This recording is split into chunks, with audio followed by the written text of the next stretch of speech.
Bago tayo dumako sa pangangaral ng salita ng Diyos, nais po na po nating manalangin at hingin ng tulong ng ating Diyos sa oras na ito.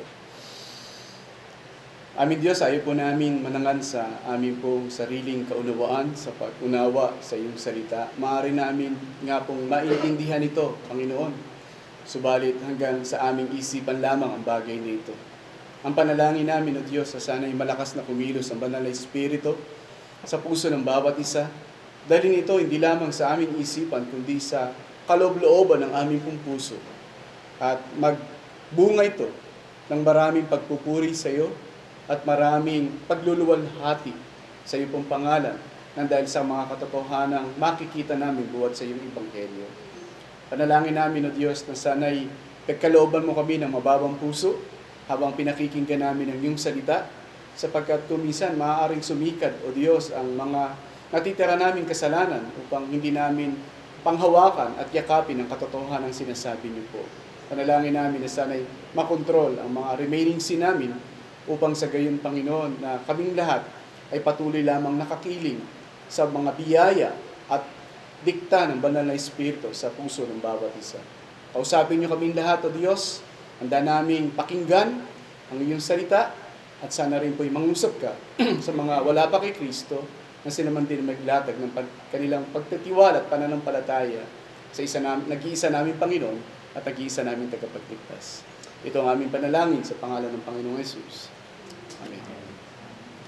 Totoo nga po, mga kapatid, bilang isang magulang, hindi ito lingid sa atin na tayo po ay patuloy na nagbibigay ng mga halimbawa sa ating mga anak na dapat nilang tularan, dapat nilang lakaran. Nagtuturo tayo sa kanila, lalo't kung bata pa, tinuturuan sila kung paano mag-asikaso sa tahanan upang pag sila ay lumaki na o di kaya ay magkaroon na ng pamilya, alam na nila kung paano kumilos, paano mangalaga, paano magtrabaho sa loob ng tahanan.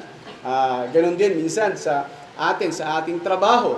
Nagbibigay tayo ng mga maliwanag na pagtuturo para sa mga bagong mga manggagawa o kasamahan natin sa ating trabaho upang sa gayon ay hindi lamang po para ipakita natin na tayo ay marunong kumpara sa kanila, kundi meron tayong iniiwan na isang mainam na halimbawa para sa kanila na dapat din nilang mga matularan bilang mga manggagawa. Alam niyo po ba, ito rin ang ginawa ng ating Panginoong Hesus sa ating buhay at maging sa buhay ng mga alagad?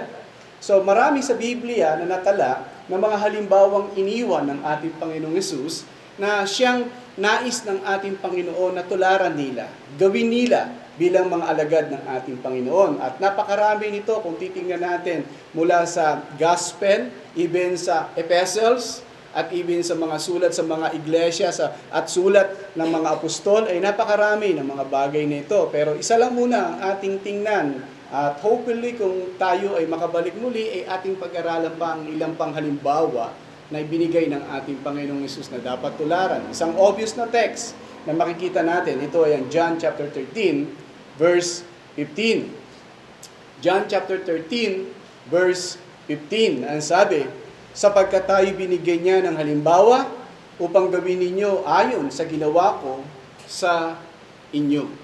Ito ay maliwanag na sinulat ng manunulat na si John, at ito ang kanyang ibinigay pansin sa mga kapwa niya, alagad ng ating Panginoong Hesus, ng ating Panginoong Hesus nang narito pa sa sanlibutan, ay nagbigay ng isang halimbawa, hindi lamang para ikagalak ng mga alagad, o di naman kaya ay ikabigay hanga lang nila sa ating Panginoong Hesus sa ginawa dito ng ating Panginoong Hesus sa buong John chapter 13, 14 up to 17, ay hindi lamang doon, kundi ibinigay ito ng ating Panginoon upang gawin ng bawat mananampalataya o bawat alagad ng ating Panginoon ang iniwang halimbawa ng ating Panginoong Hesus. Upang maunawaan pa natin ang mga katotohanan na ipinakita rito sa John chapter 13, simulan natin tingnan ang konteksto muna sa unang punto. O di naman po kaya ang likuran ng pangyayaring ito. Ating tingnan yung background ng chapter 13 sa mga oras na ito. So, makikita natin sa chapter 13, ito na yung oras na malapit ng ating Panginoon ay dumako sa krus ng Kalbaryo.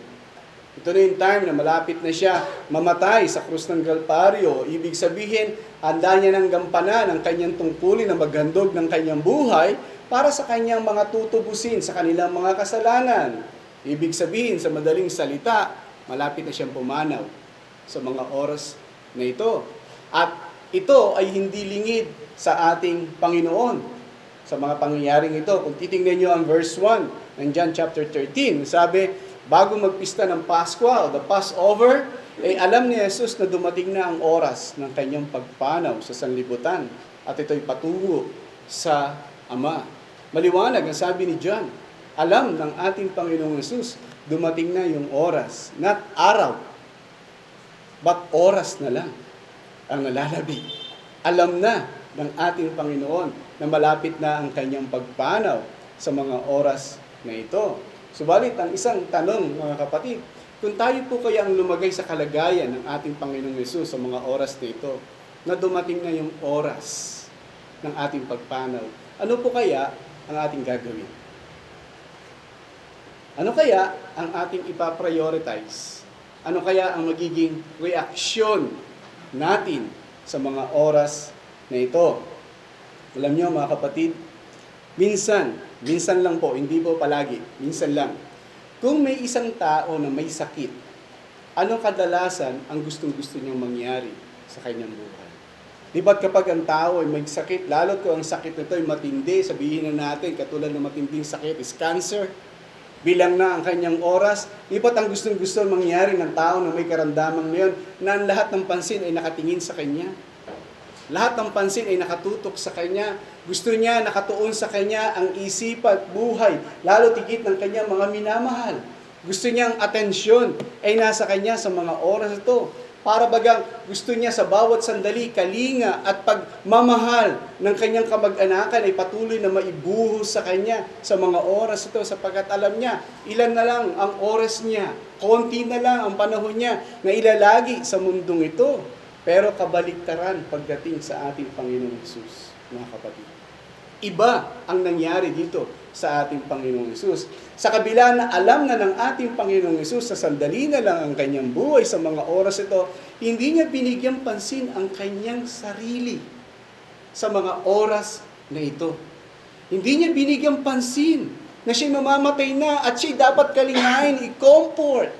O di naman kaya ay palakasin ng kanyang mga alagad sa mga oras nito, kundi ang kanyang binigyang pansin sa mga oras nito ay ang kanyang mga minamahal o yung kanyang tao, yung kanyang pag-aari. Pansinin niyo ang verse 1. Pagkatapos banggitin na malapit na ang oras ng ating Panginoon, dumating na yung oras ng pagpanaw ng ating Panginoon, sumunod, sabi niya, yamang minamahal niya ang sariling kanya na nasa sanlibutan. Sino yun? Yung kanyang mga alagad. Minamahal niya ang kanyang sariling kanya na nasa sanlibutan. Siya'y kanyang minahal hanggang sa katapusan. Imagine ninyo, mga kapatid, sa mga oras na ito, hindi binigyang pansin ng ating Panginoon ang kanyang sarili. Hindi niya tiningnan yung kanyang magiging kalagayan. Mabigat. Hindi masarap mamatay sa krus ng Kalbaryo. Alam niyo po, kung ating titingnan ang kamatayan sa krus ng Kalbaryo ay ordinaryo lang sa mga Romano. Pero sa ating Panginoong Hesus, itong pinakamabigat na mangyayari sa Kanya. Bakit? Sapagkat pag siya'y namatay sa krus ng Kalbaryo, siya'y iiwan ng ating Diyos Ama. At itong pinakamasakit sa Kanya, naiiwan siya na dating lagi niyang kasama. Habang siya'y naglilingkod ng narito sa lupa, kasama niya ang Ama. Nang siya'y gumagawa ng kalooban ng Diyos, nangangaral, nagtuturo, nagpapagaling, kasama niya ang kalooban ng Ama. Ginagawa niya ang kalooban ng kanyang Ama na nasa langit. At kapiling niya pagdating sa panalangin. Pero sa krus ng Kalbaryo, ay iiwan siyang panandalian ng kanyang Ama na nasa langit. Mabigat.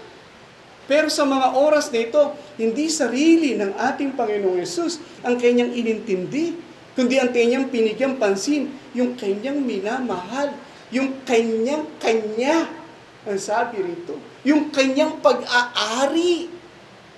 yung kanyang tao. At ang pag-ibig na ito ng ating Panginoon ay hindi lamang nung siya'y masaya na naglilingkod sa lupa, nakasama niya ang Panginoon ng mga alagad, kundi hanggang wakas, hanggang kaduluduluhan, hanggang sa huling hininga ng siya'y nasa mundong ito. Ganoon ang ating Panginoong Yesus sa mga oras na ito. Aalis siya, mawawala siya, papanaw siya. Subalit, ang pagmamahal at pag-aaruga at pagtingin ay hindi nawala para sa kanyang mga alagad. At hindi binigyan pansin ang kanyang sarili sa mga oras na ito. Kailanman ay hindi binigyan pansin ng ating Panginoon ang kanyang sarili, kundi mismo ang kanyang mga minamahal. Sabi nga ng ilang manunulat, ibig sabihin yung salita rito ng ating Panginoong Yesus sa John chapter 13, verse 1. Ito'y nagsasabi na ang pag-ibig at pagmamahal at pagtingin ng ating Panginoong Yesus sa kanyang mga alagad ay hindi lamang ngayon, noon, kundi hanggang magpakailanpaman. Ito yung pag-ibig, ito yung pagkalinga at pagtingin ng ating Panginoong Yesus. Hindi mo lamang ngayon o kahapon, hindi lamang ngayon, kundi magpakailanman. Ibig sabihin, hindi nagbabago ang pagmamahal ni Jesus sa kanyang tao, sa kanyang mga alagad, sa mga oras na ito. Palagi niyang minamahal na parehong pag-ibig ang kanyang ipinakita sa kanyang mga tao. Hindi naalis ang kanyang pag-ibig sa mga kaluluwa ng mga taong ito. Kung kaya't ang kanyang paglakad sa isang madilim na sitwasyong ito ay ang pag-aaruga pa rin at pagtingin sa kanyang mga minamahal na kanyang iiwan sa mga sandaling ito. Ang kanyang mga tao. Ito ay nagpapakita ng pag-ibig ng ating Panginoon na ipinakita niya sa kanyang mga tao ay hindi kulang o hindi ugkang na pag-ibig. Nang ibig sabihin, punong-puno ang kanyang pag-ibig sa kanyang mga tao.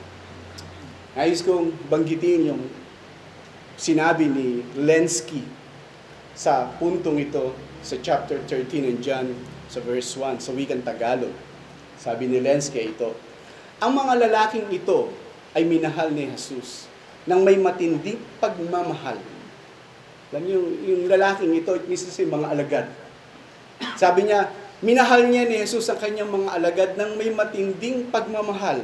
Alam niyo yung definition ni Lenski ng may matinding pagmamahal? With intelligence and purpose. With intelligence and purpose. Paano mapapatunayan? Sabi ni Lenski, pumunta kayo sa John chapter 3, verse 16. With intelligence, with purpose. Sinugo si Jesus with intelligence ng Ama. Purpose? To save His people. Ganun ang pagmamahal ng ating Panginoong Jesus. Sabi pa ni Lenski, at sa pag-ibig na ito ay ibinuhos sa kanila ang lahat ng mga kaloob at pagpapala na ginawa silang tunay na Kanya. Pagklase. Ibinuhos ng ating Panginoong Jesus ang buong kaloob na pagpapala at ginawa siyang tunay na pag-aari ni Jesus. Ngunit, sabi pa, ang lahat ng ito ay hindi sapat para kay Jesus at ang kanyang pagmamahal sa kanyang puso.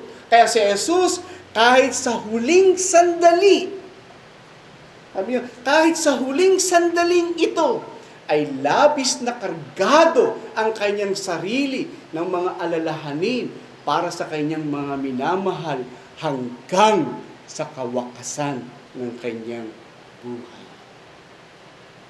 Ganito yung ipinapakita ng ating Panginoong Yesus. Sabi pa nga, ng isang komentary, sabi niya, this is the errands tense. Pag sinabing errands, parang tapos na.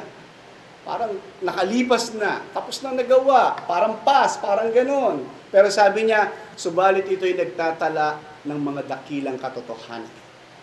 John chapter 13, verse 1. Nagtatala ito, nag-record ito ng napakaraming katotohanan para sa mga mananampalataya. At ito ang kalagayan ng ating Panginoong Hesus. Kanyang ipinakita sa kanyang mga tao kung gaano kahalaga ang kanyang mga mananampalataya o ang kanyang mga alagad.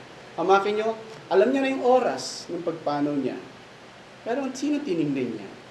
Yung kanyang mga minamahal. Yung kanyang tao. Yung pag-aari niya. Kaya nga sabi niya, hanggang katapusan. Hanggang katapusan. Ipinakita at ibinuhos ng ating Panginoong Hesus ang kanyang pagmamahal sa mga tao ito. Ito ay handang patunayan ng ating Panginoong Hesus yung kanyang pagmamahal sa kanyang mga alagad.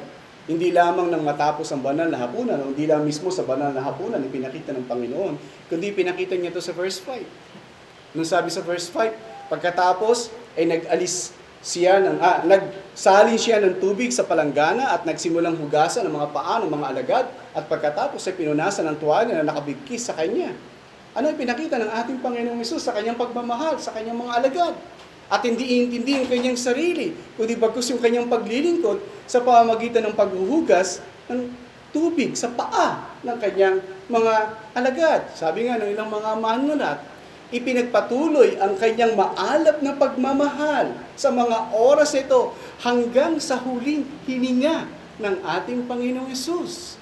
Ibinigay sa kanila ang nakumbinsidong patunay ng kanyang patotoo, ng kanyang pag-ibig na nabanggit sa John chapter 13, verse 5.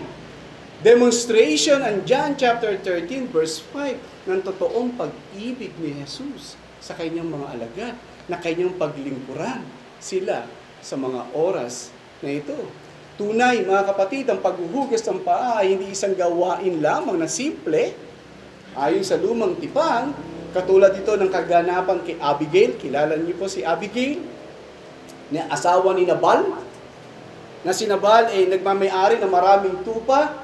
At pagkatapos, habang nasa disyerto yung mga tupa ni Nabal, ang ginagawa ni King David, binabantayan para hindi salakayin ng sinumang tulisan. Pero nang pagkatapos ng magpagupit ng balahibo ng tupa ni Nabal, kumita na siya ng malaki sa lapi. Kaya nagpadala si David ng mga alipi niya o tauhan niya na humihingi ng parte o bayad sa kanilang ginawang serbisyo sa pagbabantay sa buong magdamag. Pero ayaw ni Nabal, nag-aalit siya. Sino si David? Isa lamang siya, parang sinabi, isang tulisan o isang masamang tao. Nangyari ito at nalaman ni David. Anong ginawa ni David? Sa galit niya, gusto niya lusubin si Nabal. Pero inawat ni Abigail. At pagkaawat ni Abigail, naibsan si David, bumalik, at sinabi ni Abigail kay Nabal, alam mo bang munti ka ng patay si David? Dumating ang time, ang nangyari kay Nabal, namatay. Baga sabi nga doon, inatake sa puso. Siguro sa takot, sa tensyon, napapatay siya ni David. At nang namatay si Nabal, anong ginawa ni David? Tingnan niyo po. 1 Samuel chapter 25, verse 40 up to verse 41.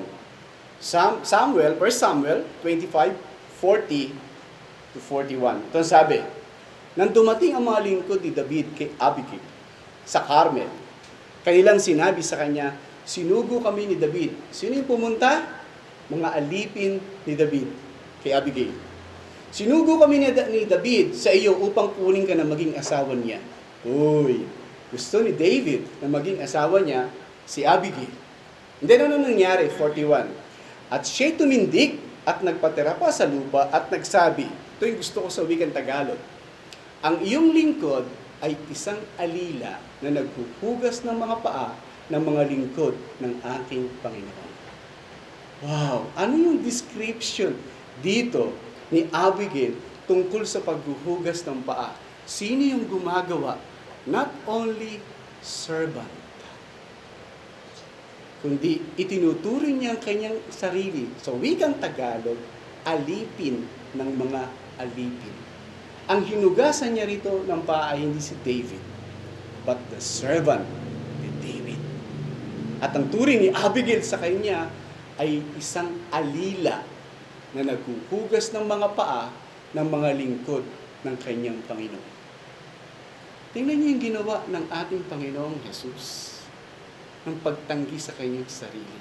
sa pagpapatunay niya na hindi sarili niya ang kanyang iniintindi sa John chapter 13. Na kung minsan, nililiteral ng iba ang pangyayaring ito. Pero anong itinuturo ng ating Panginoong Jesus pagdating ng verse 5? Ipinapakita ng ating Panginoong Jesus dito na imbis intindihin niya ang kanyang sarili dahil siya'y mamamatay na, ang kanyang binigyang pansin ay yung kanyang tao, yung kanyang minamahal, hanggang sa katapusan. Pinatunayan niya to, verse 5. Naglagay ng tubig sa palanggana, nagbigkis ng tuwalya, yumukod, hinugasan ng paa, kinuha ang tuwalya, pinunasan. Sino ang gumagawa?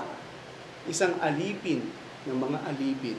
Demonstration ng ating Panginoon sa kanyang mga alagad na huwag nating intindihin ang ating sarili, pagkus bigyan natin ng pansin ang mas iba kaysa sa ating mga sarili. So yan ang ipinakita ng konteksto ng John chapter 13, verse 15.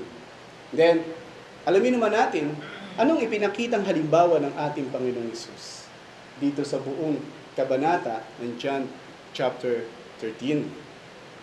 Ang gawain ito ni Jesus ay malaya at kusang loob. Pinili niya para sa layunin ng pagtuturo sa kanyang mga alagad. Ulitin ko ito mga kapatid. Pinapakita rito sa halimbawang ibinigay ng ating Panginoong Hesus ay ginawa niya itong isang malaya at kusang loob. Pinili niya para sa isang layunin. Anong layunin? Ang pagtuturo sa kanyang mga alagad. Ang kanyang pag-ibig at sa kanyang karunungan, siya ay nagbigay sa kanila ng isang halimbawa na dapat nilang sundin. Isang halimbawa na dapat nilang sundin. Sabi nga ng ilang mga manulat, ang halimbawa ni Jesus ay ang gabayan sila sa kanilang mga ginagawa para sa isa't isa, hindi para sa isang mechanical na paulit-ulit na paghuhugas ng paa.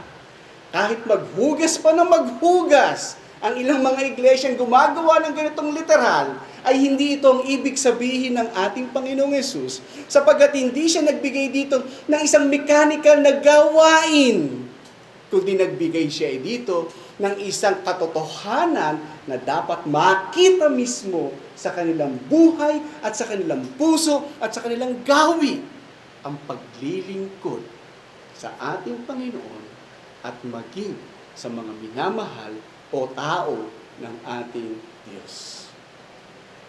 Alam natin mga kapatid, totoo ang paghuhugas sa Old Testament. First time lang nagamit ito sa New Testament. Dito lang. Kung kahit hindi ito dinideklara ng ating Panginoon dapat gawin ng church, ng iglesia. Pero the meaning, yung ipinapakita ditong halimbawa ng yun ang dapat nating makuha bilang mga mananampalataya. Ang sabi nga, ang Old Testament ay shadow. Totoo. Nakaganapan ito na nagtuturo sa ating Panginoon. Sabi nga ng isang manunulat, the shadow are gone, but the substance has come. Shadow, anino ay nawawala, but the substance, yung laman, yung meaning, yung katotohanan na itinuturo ng ginawang halimbawa rito ng ating Panginoong Hesus ay dapat manatili at magpatuloy sa buhay ng kanyang mga tao. Ngayon, bilang mga minamahal ng ating Panginoon, ano ang pinapakita sa atin dito ng ating Panginoon? Unang halimbawa, mga kapatid. Ang unang halimbawa makikita natin sa Panginoon na siya nating dapat gawin ay ang hindi pagpapahalaga sa ating mga kasarili, kundi sa kapakanan ng iba.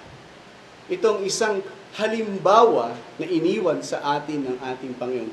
Ang hindi pagpapahalaga ng ating mga sarili, kundi ang pagbibigay halaga sa kapakanan ng iba. Itong makikita natin sa ating Panginoong Hesus, ng kanyang ipinakita sa kanyang mga alagad, na kahit na siya'y malapit na sa oras ng kanyang kamatayan, hindi sarili niya ang kanyang binigyang halaga sa mga oras nito, kundi ang binigyan niyang halaga ang kanyang mga minamahal. Ayon sa binasa natin kanina, John chapter 13, verse 1, bago magpista ng Pasko, alam na ni Jesus na dumating na yung oras ng kanyang pagpanaw sa sanlibutan ito tungo sa Ama. Imagine ninyo, kung titingnan natin, alam ni Jesus kung saan siya pupunta. Di ba isang magandang sitwasyon yun, isang magandang kagalakan na, bahala na kayo, alam ko kung saan ako pupunta. Pero hindi ganun eh. Tapos sabi niya, yamang minamahal niya ang sariling kanya na nasa libutan, sila ay kanyang minahal hanggang sa katapusan. Sabi ito. Sabi nga po ng ibang manunulat, sa pangungusap na ito ng ating Panginoon, ng John chapter 13 verse 1, ibig sabihin ang talatang ito, ang pinakadulo at huling pagdurusa ng ating Panginoong Hesus, na maaaring ipalagay na siya'y puspos sa kanyang kakilakilabot na kalagayan. Talagang mabigat yung kanyang mangyayari sa kanya. Subalit napakalayo sa kanya na limutin at kalimutan ang kanyang mga alagad. Malayo sa ating Panginoon na kalimutan o limutin ang kanyang minamahal na maiiwan na maghihirap sa mundong ito matapos niyang umalis patungo sa Ama. Subalit nagpatuloy na pinakita nito ng ating Panginoong Hesus ang kahalagahan para sa Kanya ng Kanyang mga minamahal. Bihira ang ganito, mga kapatid. Ang bigyang halaga ang iba kaysa sa Kanya. Ang bigyang pahalaga ang iba kumpara sa Kanyang sarili. Lalo tigit kung malapit na ang oras ng Kanyang pagpanaw sa mundo ito. So, ito'y malakas na nagsasabi sa atin na dapat maging ganito rin ang ating gawi at ipinapakita sa atin ng ating Panginoon Hesus. Malakas na nagpapatunay sa atin na sana ganito rin tayo. Kung isipin natin mga kapatid, anong ginawa ng ating Panginoong Hesus? Kung isosurvey natin, John chapter 17 verse 6, pinahayag ko ang iyong pangalan sa mga taong ibinigay mo sa akin mula sa sanlibutan. Sila'y sa iyo at sila ibinigay mo sa akin at tinupad nila ang iyong salita. Anong ginawa ng ating Panginoong Hesus? Ipinaalam ng ating Panginoong Hesus ang pangalan ng Ama sa kanila. Itinuro niya ang ating Diyos Ama. Verse 9 in chapter 17 nandiyan, idinalangin ko sila, hindi ang sanlibutan ang idinadalangin ko, kundi para doon sa mga ibinigay mo sa akin, sapagkat sila'y sa iyo. Anong ginagawa ng Panginoon? Ang ipinag-pray niya, hindi yung kanyang sarili. Pagko sila, na kanyang mga alagad, tayo, na alam niyo ba na hanggang ngayon, ay ipinag-pray tayo ng ating Panginoong Hesus. Hanggang ngayon, namamagitan siya sa atin. Siya yung ating dakilang saserdote, tandaan natin. Siya yung patuloy na namamagitan sa atin. Bakit tayo nakatatayo? Bakit tayo nakakapanagumpay? Bakit nagiging success ang ating ministeryo? Bakit merong nagiging bunga ang pangangaral ng salita ng Diyos? Hindi sa galing ng pastor. Hindi may nananalangin sa atin na walang iba kundi ang ating Panginoong Hesus. Verse 11 in John chapter 17, at ngayon wala na ako sa sanlibutan. Subalit ang mga ito ay nasa sanlibutan. At ako'y naririyan sa iyo, Amang Banal, ingatan mo sila sa iyong pangalan. Sila ibinigay mo sa akin upang sila'y maging isa, na gaya naman natin, iisa. Yung pananalangin ng ating Panginoong Hesus para sa kanyang mga tao. Ingatan mo sila, Panginoon. Ingatan mo sila. Kahit munti lang tayo, mga kapatid. Kahit maliit na grupo lang tayo kumpara sa iba, pero yung panalangin ng ating Panginoong Hesus at pagpapahalaga sa atin ay gayon na lamang ang pagkalinga niya sa kanyang mga tao. Kaya ito yung halimbawa na iniwan ng ating Panginoong Hesus bago siya mamatay sa krus ng Kalbaryo. Ang tanong sa atin mga kapatid, ito ba ang nakikita rin sa atin? Ang mas pinahalagahan natin ang iba kumpara sa ating kalagayan, sa ating paglilingkod, sa ating iglesia, sa ating pakikitungo sa ating mga brethren, sa ating mga kapatid. Sino mas mahalaga? Yung sarili natin o yung kalagayan ng iba? Sa prayer natin, mga kapatid, sino ang numero unong ipinagpipray nyo, yung inyong pangangailangan ba? O ang iglesia? O yung brethren natin, nangangailangan ng panalangin ng ating Panginoon? Sa paglilingkod natin dito sa iglesia, sa pagdako natin every Sunday, sino yung pinapahalagahan natin sa pag-upo natin sa ating upuan? Sino ang pinapahalagahan natin? Na sana, nawa, maging panalangin natin, Lord, sana ang iyong presensya ay huwag lang dumako sa akin, kundi dumako sa amin lahat. Sana, Lord, huwag ka lang mangusap sa akin, kundi mangusap ka sa lahat. Sana, pakiusap namin sa inyo, mga kapatid. Ipanalangin niyo rin kami, mga pastor, at nangangaral sa likod ng pulpito. Tulungan niyo po kami na manalangin sa Diyos. Hindi namin alam ang bawat takbangin sa aming buhay sa kalooban ng Diyos. Pero kailangan namin ang panalangin ninyo. Na wag lamang sana ang ipanalangin natin ay yung ating need everyday. O ma-promote tayo sa trabaho, o magkaroon tayo ng trabaho, o tumaas yung ating grado. O magkaroon tayo ng gusto nating gamit sa ating bahay. Hindi masama. But, ano yung importante sa atin?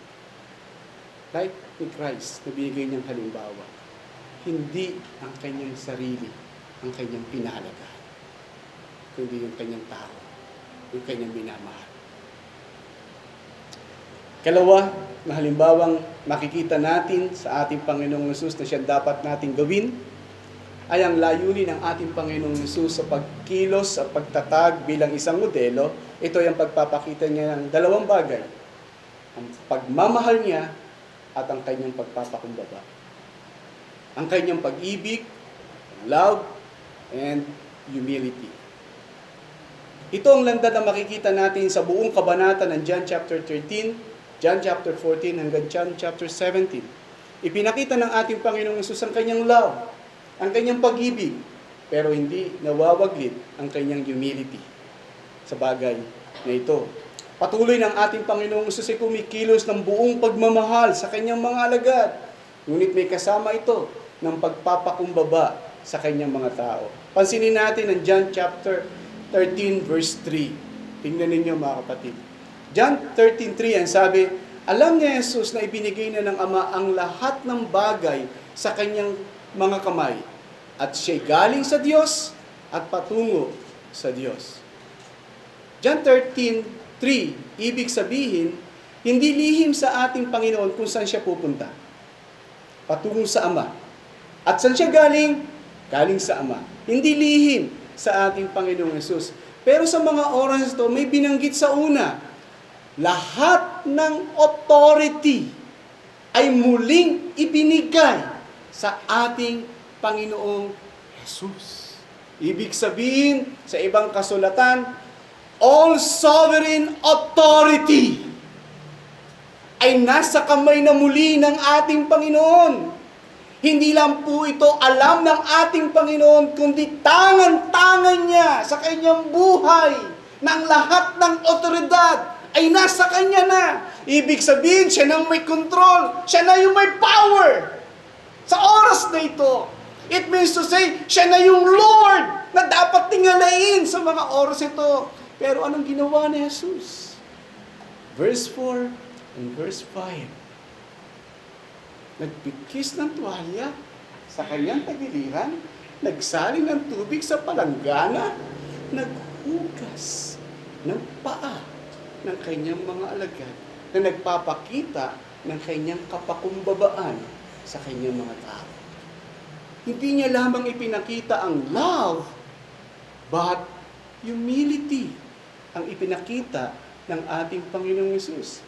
Isang gawain na pinakamababang uri ng gawain ng isang alipin. Ngunit ipinakita ni Jesus na dapat tularan ng kanyang mga alagad. Ang magmahal at ang magpakumbaba sa kanyang mga minamahal. Alam niyo, mga kapatid, madali ang magmahal. Madali ang umibig. Lalo't kung kaibig-ibig yung tao. But ang question, ipinapakita mo rin ba ang humility sa Kanya? Nahahayag din ba sa atin ang kapakumbabaan sa mga taong hindi kaibig-ibig at hindi natin gusto? So dito ang ating Panginoong Hesus, ginawa niya ang lahat ng ito sa Kanyang mga alagad. Alam natin kung anong ginawa ng Kanyang mga alagad. Si Peter, 3 times siyang itatatwa sa mga oras na iyon. Pero ang ginawa ni Jesus, ipinakita ang pag-ibig at ipinakita ang humility. Yung 10 mga alagad, maliban kay Judas, alam niya tatakas at tatalikod sa Kanya. Mag-i-scattered. Alam niya. Pero anong ginawa ni Jesus? Nagpikis ng tuwalya, nagsali ng tubig sa palanggana, lumukod, at naghugas ng paa. Pero all authority, all sovereign power ay nasa kamay niya. Verse 3, ang sabi. Pero pinakita niya verse 4 and verse 5 is humility. Kahit nasa kanya yung authority sa mga oras ngayon. Ginawa ng ating Panginoong Hesus ang dalawang katotohanan. Love and humility. Hindi dapat maghiwalay ito, mga kapatid, sa atin. Kung tayo nagmamahal sa ating kapatid sa iglesia, dapat lumalabas din ang humility sa pamamagitan ng ating pag-serve sa bawat isa. Kahit na meron tayong otoridad, kahit meron tayong kapangyarihan, kahit na meron tayo na lakas at nakahihigit sa Kanya, dapat natin ipakita pa rin ang dalawang bagay. Love and humility sa bawat tao ng Diyos. Ito ang halimbawa na ipinakita ng ating Panginoon Hesus sa Kanyang mga tao. Tanong lang sa atin, mga miyembro ng iglesia, kasama ako sa miyembro, anong halimbawa ang nakikita sa atin ng kapwa natin mananampalataya? Ano kayang halimbawa ang pwede kong iwan sa second generation? Sa susunod na henerasyon? Sa mga batang, mga mananampalataya ito ng mga miyembro? Ano kayang halimbawang iiwan ko sa inyo? Si tatay, ano kayang halimbawang iiwan niya kay anak? Si pastor, anong halimbawang iiwan niya sa miyembro? Si deacon, anong halimbawang iiwan niya sa mga miyembro? Huwag lang yung joke niya. Except yun. But, in reality, sa katotohanan, anong iiwan natin halimbawa sa iglesia? Sana iwan natin ang dalawang bagay na ito. Ang hindi pahalaga ng sarili, ang mahalin na may kapakumbabaan ang bawat tao ng ating Diyos. Sana ang katotohanan yan ang iwan nating halimbawa, na iniwang halimbawa ng ating Panginoong Hesus sa kanyang mga alagad. Sana sa next generation ng Trinity, ito pa rin ang makikita ng mga susunod at susunod pang generasyon sa ating katulungan. I hope, panalangin ko sa ating Panginoon, sana ito manatili sa atin upang manatili sa mga susunod na henerasyon. Tayo manalangin. O Diyos, pinupuri ka namin at pinasasalamatan ka namin sa kabutihang ginawad niyo po sa amin. Salamat, O Diyos, sa pagtuturo mo na ginawa niyo po sa mga alagad mo. Hanggang sa amin ay maaari namin tamasahin ang pagtuturo ng mga turong ito. Tulungan mo kami, Panginoon, na sana sa mga susunod naming henerasyon ay nakikita pa rin sa amin ang mga katotohanan ito.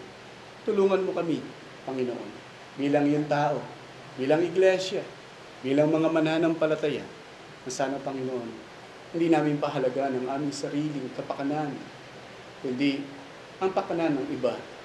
Hindi ang pangsarili lang namin ang aming ipanalangin na kailangan namin ng pagkain, kailangan namin ng sustento mo sa araw-araw. Hindi lamang sana ganoon ang aming panalangin. Kundi, Lord, ang panalangin namin ay para sa iglesia, para sa ikalalawak ng iyong kaharian, para sa kalaguan ng bawat mananampalataya, para sa paglakad sa kabanalan ng bawat mananampalataya. Tulungan mo kami, Panginoon, na bigyan naming halaga ang iglesia, bigyan naming halaga ang mga kapatid namin bigyan naming halaga sa aming buhay at panalangin at paglilingkod ang kapakanan ng aming mga kapatid sa mga oras nito. Even Lord, sa pag-ibig, wag lamang para sa mga minamahal namin, kundi kahit sa hindi namin minamahal, ay mahalin namin sila, O Diyos, ng may kapakumbabaan, buwat sa itinuro niyo po sa iyong mga halaga. Tulungan mo kami sa bagay na ito. Totoong mahirap to, Panginoon, hindi to madali, pero alam namin supisyente ang iyong biyaya sa bagay na ito. Sapat, O Diyos, ang iyong biyaya para makakilos kami at makagalaw upang maganap namin ang iyong kalooban sa aming buhay. Pinupuri ka namin, pinasasalamatan ka namin sa hapong ito, at naway itanim nyo sa puso namin ang makatotohanan ito. Itong aming panalangin sa pangalan ng Panginoong Yesus. Amen.